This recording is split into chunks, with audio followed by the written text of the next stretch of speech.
favor? Obrigado. Apocalipse capítulo 7 diz assim: Depois disso vi 4 anjos em pé nos 4 cantos da terra, conservando seguros os 4 ventos da terra, para que nenhum vento soprasse sobre a terra, nem sobre o mar, nem sobre as árvores, nem sobre árvore alguma.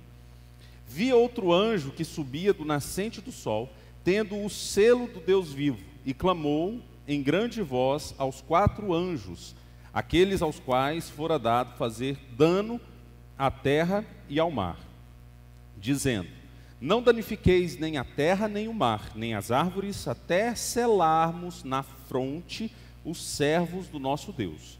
Então ouvi o número dos que foram selados, era 144.000, de todas as tribos dos filhos de Israel.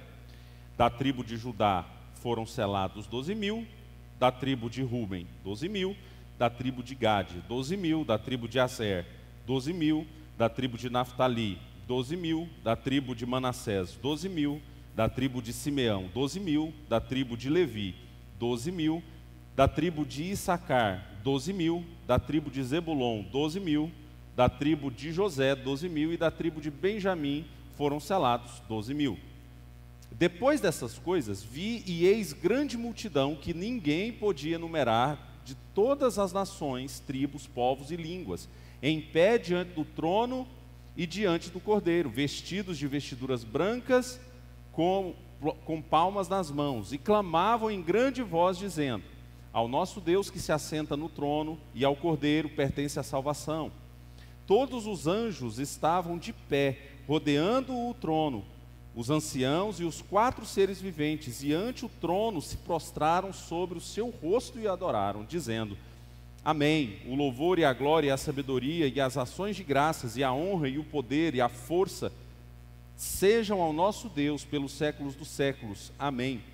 Um dos anciãos tomou a palavra, dizendo: Estes que se vestem de vestiduras brancas, que são e de onde vieram, quem são e de onde vieram? Respondi: Senhor, meu Senhor, tu sabes. Ele então disse: São estes os que vêm da grande tribulação, lavaram as suas vestiduras e as alvejaram no sangue do Cordeiro. Razão porque se acham diante do trono de Deus e o servem de dia e de noite no seu santuário. E aquele que se assenta no trono estenderá sobre ele o seu tabernáculo.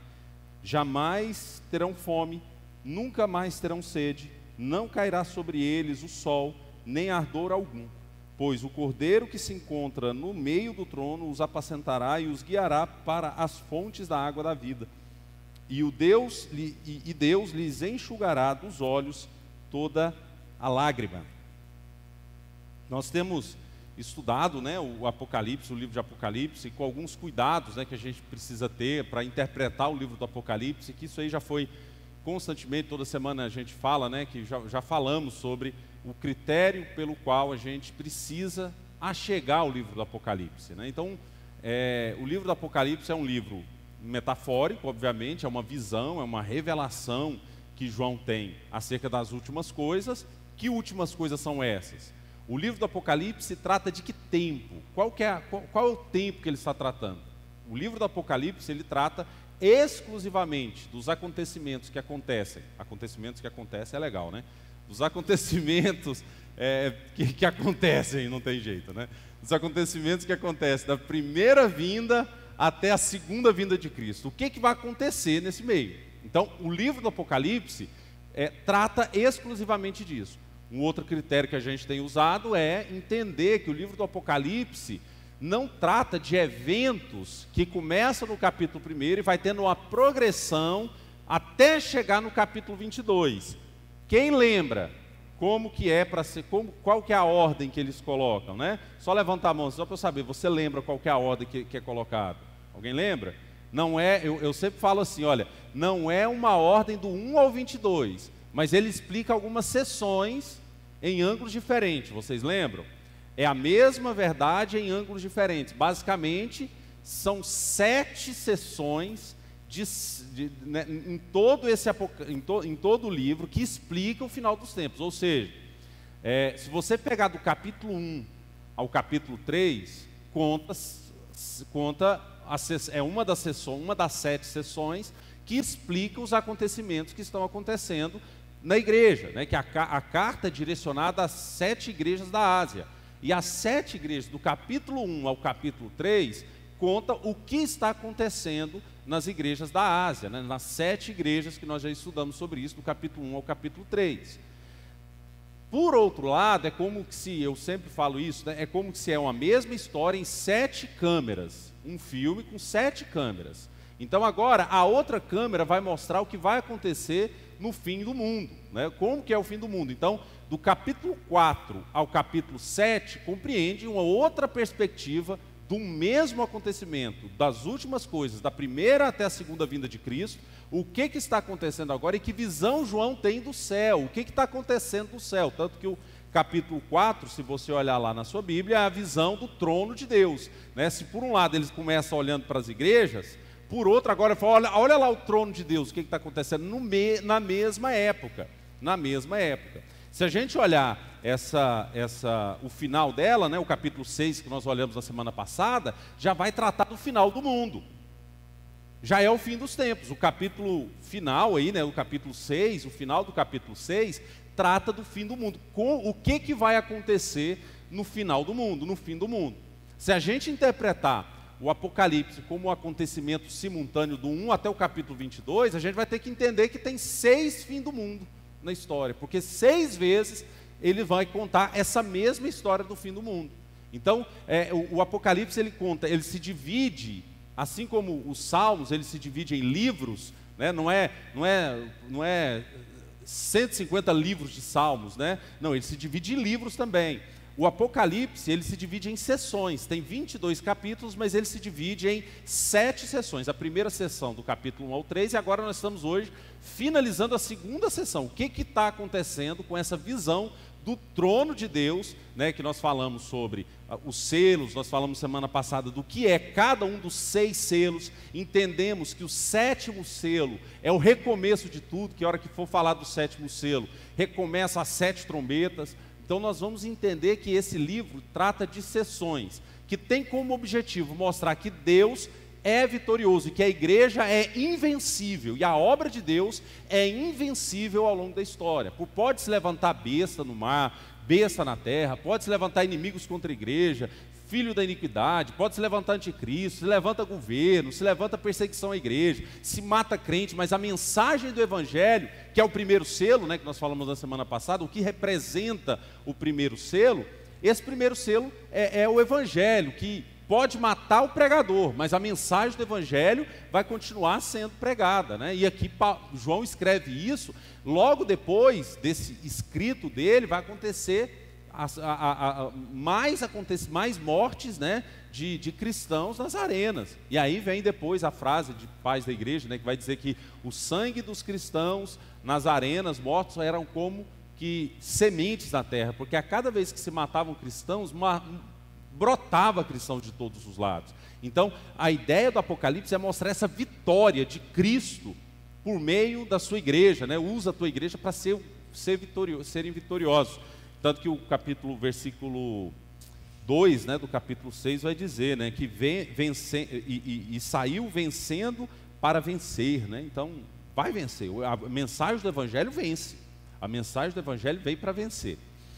E o que trata o capítulo 7? O capítulo 7 também é um livro que tem muitas figuras, e que a gente precisa, algumas delas a gente, né, todas elas a gente já teve uma ideia, né, até aqui, mas esse versículo 1 inicia dizendo assim, olha, é um acontecimento muito grande, né, porque ele diz assim, olha, depois disso, vi 4 anjos em pé nos 4 cantos da terra, né, leste, oeste, norte, sul. Ele teve essa visão, né, como 4 anjos em pé, e conservando seguros 4 ventos, dando ideia que esses anjos estavam com uma missão difícil, eles estavam atuando de forma que eles estavam contendo alguma coisa. Contendo o quê? 4 ventos na terra, para que nenhum vento soprasse sobre a terra, nem sobre o mar e nem sobre árvore alguma.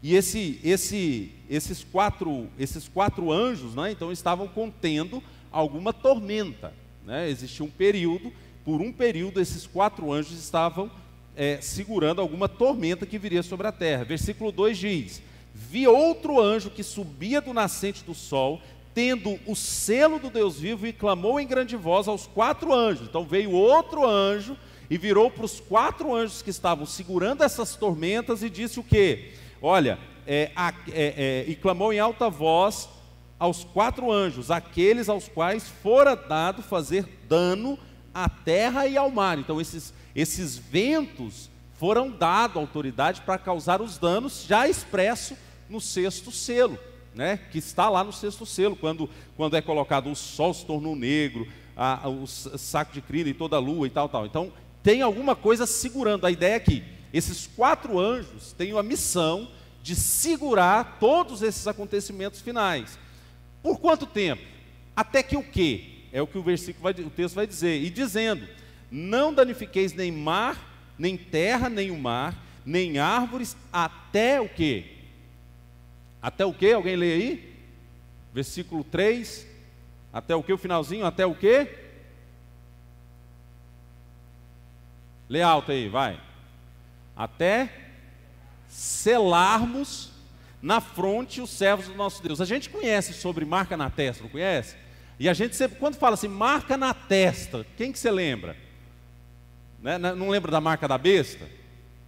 Olha só que legal isso aqui. O livro do Apocalipse, antes de falar de marca da besta, qual marca que ele fala?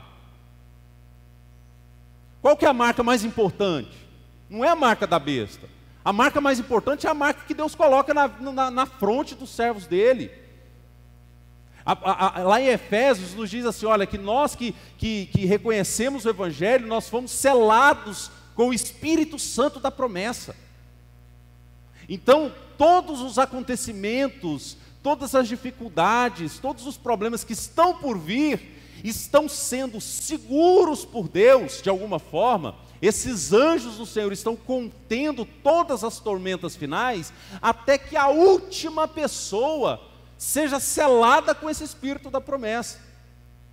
Nada vai acontecer. Se Jesus não voltou ainda, é porque tem pessoas às quais Deus quer ainda selar com o Espírito Santo da promessa. A maior marca, a marca que nós tínhamos que estar propagando ao longo dos anos, não era que os cristãos, né, não era a marca da besta, não era porque vai ter um número escrito específico, não era chip, não era muito menos vacina, não é isso. A marca que tem que estar nos nossos lábios é o selo do Espírito Santo que está sobre todos aqueles que creem em Jesus.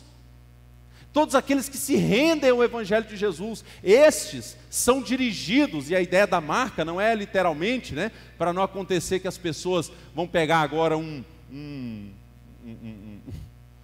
número, né, 7, né, vamos falar assim, o 6 é a imperfeição, vai pegar o número 7 e tatuar na testa, literalmente. Não era isso, mas era o aspecto de uma mentalidade transformada, porque é exatamente isso que o Evangelho faz.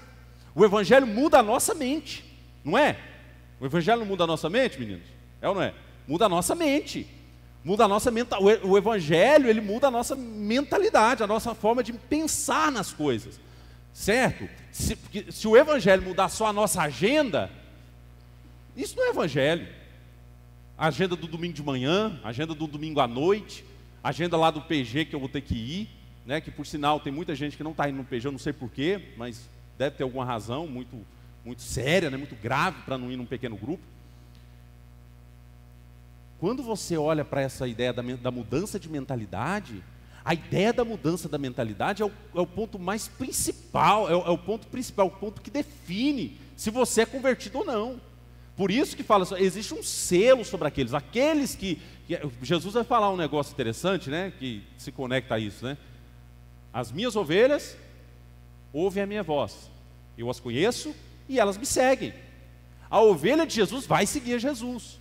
A ovelha de Jesus vai ouvir a voz de Jesus. Por quê? Porque a mentalidade é diferente, porque ela foi selada com o Espírito Santo da promessa, porque sobre ela tem um selo, e esse selo ninguém arranca. Não é isso que a gente ouve lá em Romanos, quando Paulo diz, ó, quem nos separará do amor de Deus? Quem? Fome, nudez, perigo, espada, que era a perseguição às igrejas. Nem sob espada os crentes abandonavam a fé. nem sobre espada, nem sobre a espada. Agora, percebam, né? Será que nós precisamos mudar a nossa mentalidade? Será que a nossa mentalidade não precisa ser aperfeiçoada nisso? Né? Será que a minha mentalidade está na mesma intensidade da mentalidade daquela igreja primitiva? Daquela igreja que estava decidida a vivenciar o caminho com o Senhor, a vivenciar um caminho de decisão mesmo, de trilhar o caminho com o próprio Deus. Assim estava a igreja primitiva, a ponto de entregar sua própria vida. João, eu sempre digo, ele não estava aqui quando ele escreve Apocalipse, ele não estava numa colônia de férias, ele não estava fazendo um tour de um retiro espiritual, né, onde tinha tudo ali, os horários para ele, tudo pronto, e aí ele se entrou de um quarto dele, e aí ele foi ter um momento a sós com Deus. Não, ele estava exilado na ilha de Patmos, né, e isso era uma condenação. Ele foi exilado, ele foi arrancado do lugar onde ele estava, ele foi colocado para viver como se uma masmorra espacial, né, um lugar diferente para ele, onde era colocado bandidos ou pessoas que imprimiam perigo ao Império Romano. Era lá que era levado essas pessoas, para uma pequena ilha chamada Patmos, e João estava lá. E lá o que ele faz? A intimidade com Deus dele continua do mesmo jeito. Ele já estava no alto dos 100 anos de idade, e ele continua intensamente na sua relação com Deus. Mentalidade selada. A mente do cristão, né, essa é a ideia. Não, a volta, o fim do mundo vai acontecer quando? Quando todos aqueles que o Senhor quis salvar estão salvos, estão selados com o Espírito Santo da promessa. Portanto, não dá para você ficar fazendo conta, né? Eu vi uma semana uma pessoa falou assim: olha, ao que tudo indica, 2032 vai chegar. Jesus chega, pelo acontecimento, se demorou tantos anos, ninguém sabe. Ninguém sabe. Se alguém disser para você isso aí, com todo amor, com todo respeito, fala assim: olha, você está fazendo conjectura que nem Jesus sabe. Nem Jesus falou isso. Nem o Filho sabe, somente compete ao Pai saber. Ou seja, você está achando melhor que Jesus? Para saber a data da volta de Jesus, existiu ao longo dos tempos muitas pessoas que definiram datas e tiveram que inventar outras histórias, né, ao longo dos tempos, né? Tiveram que inventar outras histórias. Olha, Jesus veio em 1935, e aí Jesus não veio, não aconteceu nada, né? Jesus veio, o Hitler é o anticristo, a figura específica do anticristo, e aí aconteceu que não aconteceu coisa nenhuma, tiveram que mudar o discurso. Não era bem assim que eu queria dizer. Então, qualquer conjectura para a gente dizer que Jesus volta em tal ano, é um equívoco, porque isso está na mente do próprio Deus. Agora, uma coisa você pode dizer: você sabe quando Jesus vem? Nós sabemos. Jesus volta quando? Quando o último salvo for efetivamente salvo. Quando Deus selar a última pessoa a qual Ele quis salvar. Esse dia Ele vem. A partir daí acontecem os acontecimentos finais. E tem gente que a hora que tem um eclipse, então, né? Vai ter um eclipse e posta foto e fica com... A lua está se tornando em sangue. A lua quando está mais vermelhinha, né, gente? Isso acontece também. Isso acontece também, né? A hora que vem uma estrela cadente, né? Aí fala: ó, tá vendo? Olha aí, ó, as estrelas caem. Está na época. Não é isso que está dizendo. Esses acontecimentos acontecerão a partir do dia em que a última pessoa for selada. E aí vem o fim do mundo. Vamos lá, o que mais que diz? Versículo 4. Então, ouvi o número dos que foram selados. Quem são selados? Agora aqui vai ter uma coisa interessante. Quem são selados? A partir daí, até o versículo 8, ele vai falar exclusivamente do povo judeu. E aí ele vai fazer um número muito emblemático, onde muitos definem como literal, e óbvio que esse número não é literal. Não há literalidade nesses números no livro de Apocalipse. Nunca foi interesse de João colocar isso como literal, até porque o que ele estava vendo era uma visão. Tudo era no como que se. E aí ele tem uma visão de selados no meio do povo de Israel. das 12 tribos, e cada uma das 12 tribos tinha um selo, e tinha selados ali dentro, e ele especifica 12.000, Judá, Ruben, Gade, Aser, Naftali, Manassés, Simeão, Levi, Issacar, Zebulon, José e Benjamim.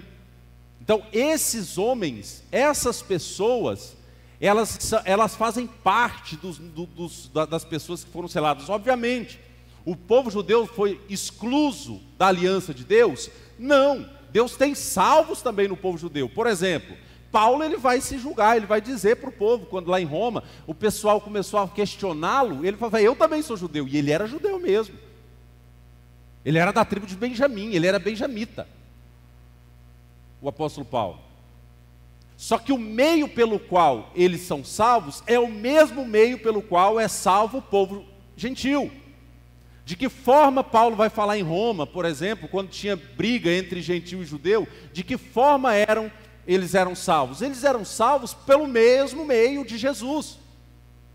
Como que Abraão foi salvo? Vamos lembrar de Abraão? Abraão é o grande pai da fé do povo judeu, né? O nosso pai da fé, considerado na Escritura o pai da fé. Como é que ele foi salvo? Paulo vai explicar em Romanos, como que ele foi salvo?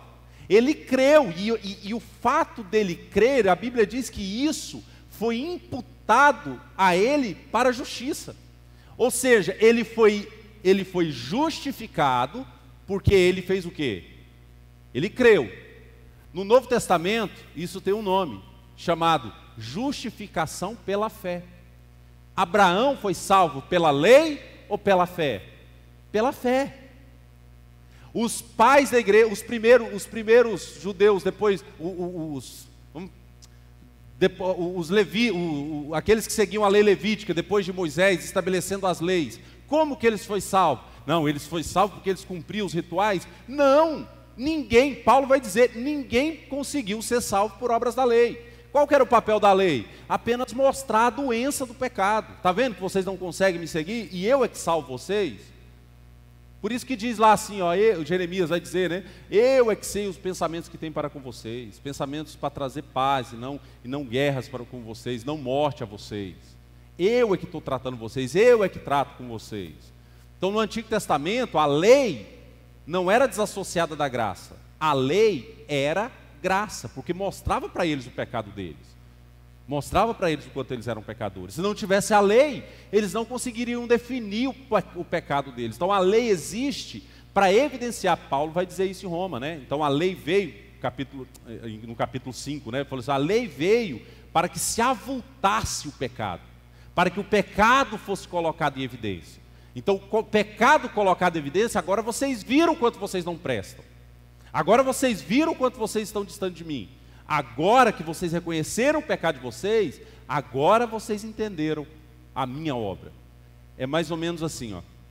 A gente só entende uma boa notícia se a gente entende o peso da má notícia. Eu gosto de citar o seguinte exemplo. Se você vem aqui, se eu te vejo, você está com a sua mãe na sua casa, imagina aí, você está com a sua mãe lá na sua casa, seu pai na sua casa, alguém que você ama muito, está lá na sua casa, eu te vejo na rua, eu vejo você na rua, certo? E aí quando eu vejo você na rua, eu vou e falo assim para você, ô fulano, eu vi sua mãe, ela está bem. Ah, está tudo bem, não aconteceu nada com minha mãe, não aconteceu nada com meu pai, está tudo bem, eu sei que ele está bem. Né? Essa notícia de que ela está bem para você não vai ter tanto peso, certo? Agora, se essa pessoa que você ama estiver numa UTI, já há muitos dias, e essa pessoa estiver entre a vida e a morte, e os médicos disserem para você, não tem mais jeito, vou desligar os aparelhos daqui a pouco, e aí eu entrar lá dentro, e um milagre aconteceu, chegar para você lá fora assim, olha, essa pessoa está bem. Essa boa notícia vai ter um peso muito maior para você, não vai? Porque ela está acompanhada de uma má notícia. E o Evangelho não é só boas notícias. O Evangelho é a má notícia. A má notícia. Qual que é a má notícia do Evangelho? Todos pecaram e destituídos estão da glória de Deus. Em Adão, todos estamos caminhando para o inferno. Se você não se arrepender dos seus pecados, é isso, era essa mensagem de João Batista: raça de víboras, arrependei-vos. A mensagem do arrependimento é justamente essa. A gente tem que ter noção do nosso pecado, da nossa miséria. Então, tendo noção da nossa miséria, a mensagem do Evangelho fica mais prazerosa. Fala, que miserável pecador eu sou. Por isso que eu digo para você, você precisa se ver miserável. Porque é difícil, uma pessoa, dificilmente a gente vai conseguir ensinar, isso para o mundo normal, né? Dificilmente você vai conseguir ensinar uma pessoa que acha que já sabe tudo. Experimenta ensinar seu filho quando ele está adolescente, quem tem filho adolescente, jovem já, que a hora que entrar naquela fase de eu já sei tudo, meu pai não sabe nada, minha mãe não sabe nada, que todo pai vai chegar assim, né, meninos? Eu já sabe tudo, sua mãe não sabe nada. A gente tem essa fase, de a gente achar que nossos pais não sabem nada. Experimenta ensinar para os seus filhos, quem passou por essa fase aí sabe. Você vai ensinar para o seu filho algo que ele já julga saber. Não sabe nada da vida, nunca levou um tranco da vida. Não sabe o que é não ter dinheiro para comprar arroz. No máximo, ele recebeu um não para comprar um açaí. No máximo, né? Não vai tomar sorvete hoje. Porque, graças a Deus, pelo menos aqui vocês estão me ouvindo aqui, se tiver alguém com essa necessidade, no máximo, os nossos adolescentes e jovens, a maioria deles, não sabe o que é dificuldade da vida. Aí você vai ensinar eles sobre o valor da vida. Experimenta ensinar para esse sujeito que já acha que sabe tudo, né? Que aí não tem nada para você ensinar, você nunca vai entrar no coração dele. Sabe por quê? Porque ele acha que ele já sabe tudo. Isso se aplica a tudo, a todas as faixas etárias, porque não é só jovem que acha que sabe tudo. Óbvio, não é só jovem que acha que sabe tudo. Existem adultos que acham, pastor que acha que sabe tudo, presbítero que acha que sabe tudo, membro da igreja que acha que sabe tudo, mãe que acha que sabe tudo, vó que acha que sabe tudo. Todo mundo sempre tem pessoas que já acham que já sabe tudo. Aí como é que você vai ensinar a pessoa que já acha que já sabe tudo? Já sabe, não precisa aprender mais nada, já sabe. Você chega lá e fala assim, olha, mas você tem que mudar isso aqui, isso aqui, isso aqui. Não, mas isso aí é porque isso aqui, mas isso aí é porque isso aqui. A gente encontra razão para tudo do mesmo jeito que os nossos adolescentes fazem. Não é? Do mesmo jeito que nossos filhos. Por isso que aquela música Pais e Filhos é um negócio tão verdadeiro, né? Quando as pedras começam a clamar, a música Pais e Filhos, né? Renato Russo, no auge da sua cannabis, ele vai e escreve uma música daquela. Não tem como você não olhar que é uma graça comum de Deus na vida de um cidadão desse. Não tem como, aquela música é muito melhor do que muitas músicas gospel que tem por aí. Ela fala muito mais verdade, por incrível que pareça, né? Porque o texto lá vai falar assim, né? Você culpa seus pais por tudo, isso é um absurdo. Eles são crianças como você. O que você vai ser quando você crescer? E nós vivemos o ciclo do sabe tudo, né? O ciclo do sabe tudo.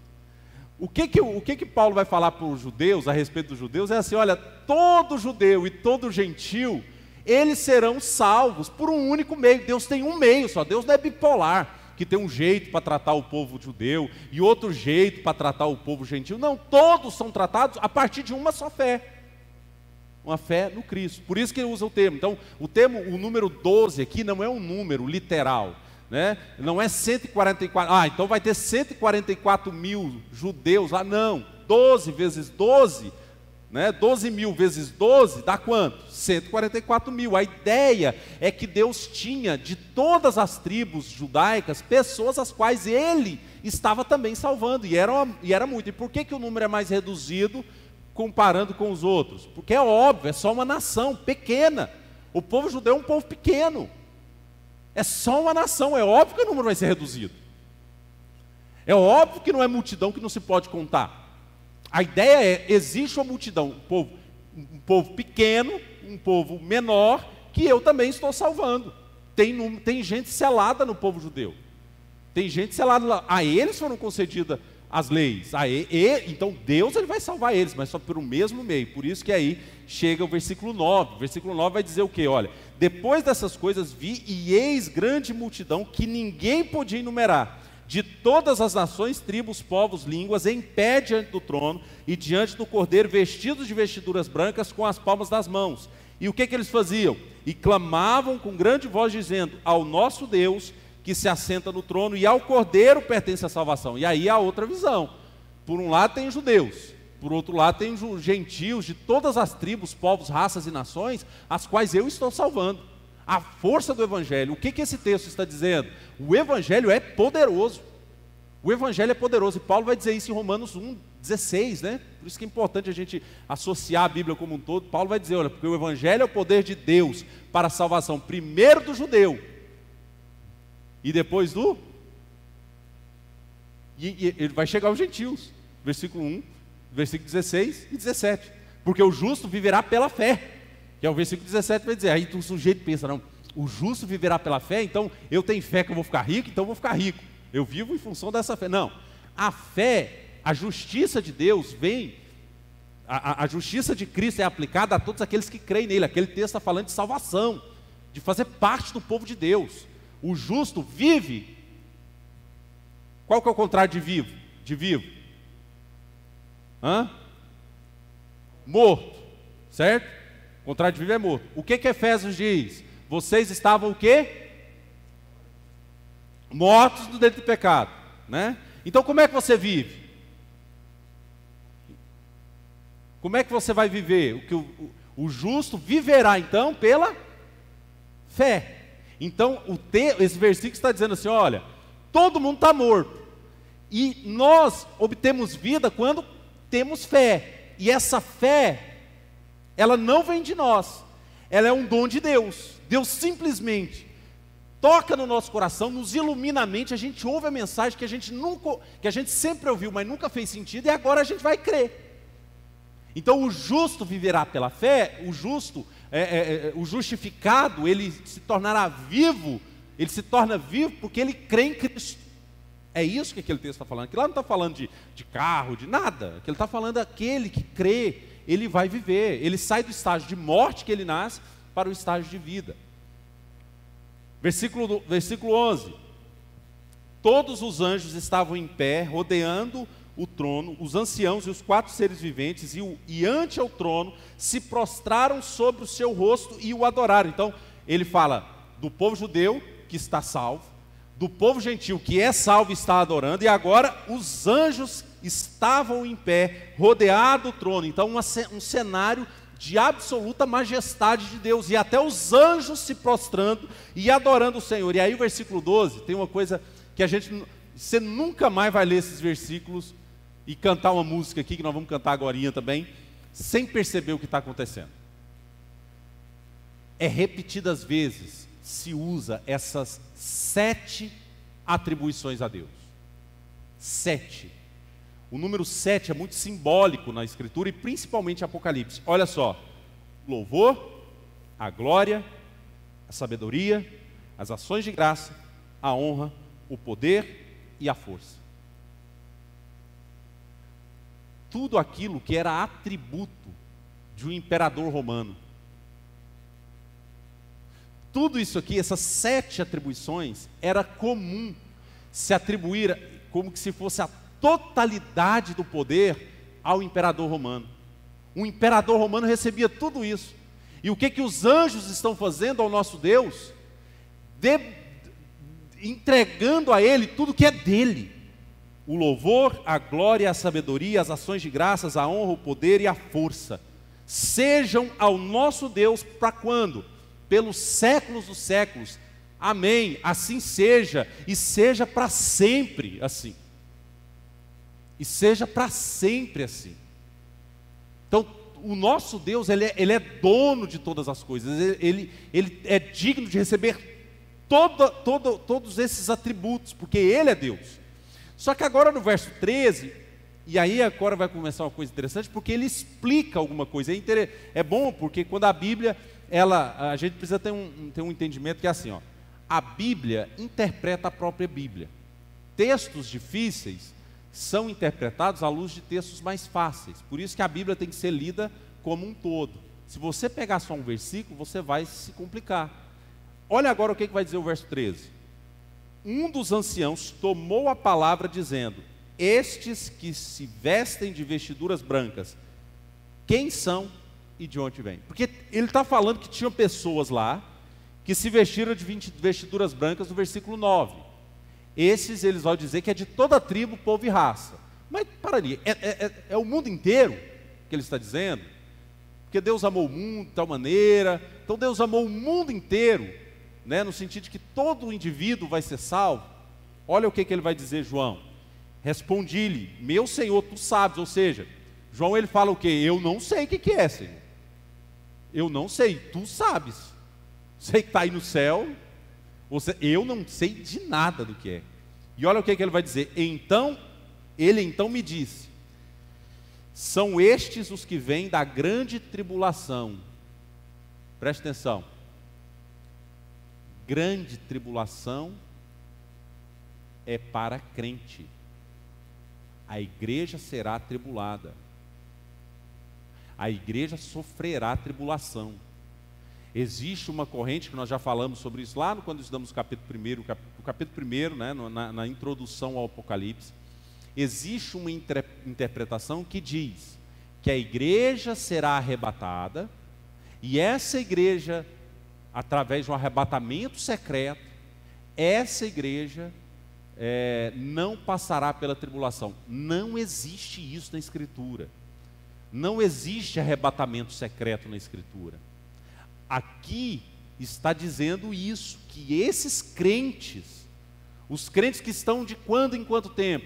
Da primeira até a segunda vinda de Cristo. Presta atenção, desde a primeira vinda de Cristo tem crente sofrendo tribulação, gente. Se eu julgar que algum crente não passará por tribulação de agora em diante, eu estou julgando que os crentes pós-modernos, ou quando Jesus voltar, são melhores do que os que passaram. Estão num escalão mais importante. E aqui eu estou incluindo Paulo, Pedro, João. Se esses passaram, quem nós pensamos que somos que não vamos passar também? Se eles eram tão fiéis a Deus, amavam o Senhor. E eu estou falando de tribulação, querido, não é somente um probleminha financeiro ali e acolá, não. Que a gente acha que o nosso maior problema é assim, uma desestabilidade um dia, um mês, uns dias, umas épocas, umas faixas do nosso tempo. Quem dera fosse só isso. Mas aqui tribulação aqui é você não poder comprar. É você não poder comer. E tem muita gente que, ao longo da história, em determinados lugares do mundo, não puderam comprar, não puderam comer, como era no primeiro século. Não podiam trabalhar. Pessoas que se decidiam optar por viver o cristianismo, eles eram ridicularizados como sendo seguidores do cabeça de burro, que eu falei na semana passada. Existia uma figura criada no primeiro século de um Cristo crucificado com a cabeça de burro, como que se todo cristão, assumindo-se cristão, era um trouxa, era um otário, era um seguidor de burro, portanto era um burro também. Além de ser ridicularizados, eram perseguidos, perdiam emprego. Mulheres não tinham oportunidade de trabalho. Tanto que o cristianismo foi o grande... e aqui abre um parênteses, né? Esses movimentos feministas no mundo, no Brasil, né, que atribuem ao cristianismo o machismo, né? Essa ideia da parte ruim do homem, né? Como que se o cristianismo endossasse isso, porque tem lá na Bíblia escrito: mulher seja submissa ao marido. Primeiro que não faz, essas pessoas que dizem isso, nem lê a Bíblia, né? E se leem, pessoas horríveis para fazer uma interpretação gramatical, não vou falar espiritual não, uma interpretação gramatical, né? Porque se você lê o capítulo, você nunca lê um versículo isolado, você não pode numa carta ler uma frase isolada dos contextos, todo livro tem um contexto. Se você ler um pouco mais, você vai saber que ele não estava falando para a mulher ser submissa no sentido de escrava do homem, não, até porque o cristianismo foi o primeiro movimento religioso na história, a conceder à mulher vida monástica. A mulher poderia optar em não casar, foi no cristianismo que elas puderam fazer isso. Até então, o Império Grego, Império Romano, Mesopotâmico, todos os impérios que tinham, o próprio judaísmo, o islamismo, todos esses olham para a mulher e a mulher tem uma função, naquele tempo, serem genitoras. No caso, por exemplo, dos espartanos, a mulher poderia fazer mais coisas, ela poderia trabalhar, mas não era porque eles queriam valorizar a mulher, é porque eles queriam formar guerreiros espartanos. Tanto que o grande exército, os exércitos dos espartanos, era justamente para benefício próprio. Eles usavam as mulheres nesse sentido. Foi o cristianismo que deu oportunidade às mulheres. Se você olhar ao longo do tempo também, né, para a gente fechar esse parênteses, ao longo do tempo, foi o cristianismo protestante, principalmente, que buscou direito da mulher votar, direito da mulher participar de assembleias públicas, direito de participação da mulher. Foi o cristianismo, principalmente segmentos protestantes que veio lá da Reforma Protestante do século XVI. Né? Então, fecha esse parênteses aqui. Então a gente continua lá dizendo lá, né? Então os cristãos eles vão sofrer. E quem são esses da grande tribulação? O próprio versículo 14 diz, ó, lavaram suas vestiduras e alvejaram no sangue do Cordeiro. Todo mundo é salvo pelo sangue do Cordeiro. É o sangue de Jesus que nos purifica de todo pecado. É o sangue de Jesus que precisa ser celebrado, porque é Ele que nos purifica, é Ele que conduz essa vestidura, me conduz a ter uma vestidura branca, uma vestidura pura. Né? Então, a igreja será atribulada. Se alguém te perguntar, não, a igreja será arrebatada? Não, a igreja não terá arrebatamento secreto, terá um arrebatamento. Nós vamos encontrar com o Senhor nos ares, mas depois de passarmos pela grande tribulação, a igreja vai passar por essa tribulação. Entenderam? Quando Jesus voltar, nós vamos ver isso lá na frente, Jesus voltar, as almas vão ressurgir e juntamente com aqueles que estão vivos se encontrarão com o Senhor nos ares. E isso é um arrebatamento. Só que não é um arrebatamento secreto, e muito menos antes da grande tribulação. A igreja passará por tribulação. Quando houver a grande tribulação, a igreja estará aqui, sofrendo essa tribulação, que começou a passar desde a primeira vinda de Jesus, e até o último dia também ela passará. Versículo 15. Razão porque se acham diante do trono de Deus, e o que serve dia e noite no seu santuário. Então, eles estão servindo ao Senhor no lugar do Senhor, no santuário de Deus.